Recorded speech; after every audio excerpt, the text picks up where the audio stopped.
নাটোরের লালপুরে 1 লাখ টাকা চাঁদা না দেওয়ায় এক নারী উদ্যোক্তার প্রায় 2 লাখ টাকার ফসল ও গাছপালা কেটে ফেলার অভিযোগ উঠেছে দুই বিএনপি কর্মীর বিরুদ্ধে। শুক্রবার সকালে উপজেলার দুয়ারিয়া ইউনিয়নের আহমেদপুর মালিপাড়া গ্রামে এই ঘটনা ঘটে। ভুক্তভোগী শাহনাজ বেগমের অভিযোগ, অভিযুক্ত আশিক হোসেন ও বুলন হোসেন বিভিন্ন সময় তার কাছ থেকে 1 লাখ টাকা চাঁদা দাবি করেন। চাঁদা না দেওয়ায় তাকে শারীরিক সম্পর্কের কুপ্রস্তাব দেওয়া হয় বলেও অভিযোগ করেন তিনি। পরে খড়ের গাদায় আগুন দেওয়া ও বাড়ির চালে ঢিল ছোড়ার ঘটনাও ঘটে বলে তার দাবি।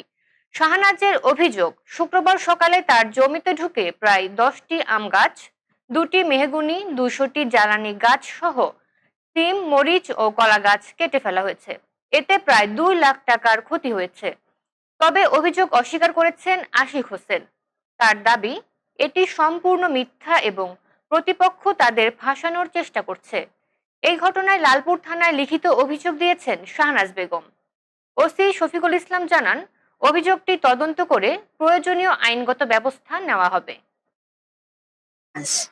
আমার বাড়ি আহমদপুর মালিপাড়া, থানা লালপুর, জেলা নাটোর।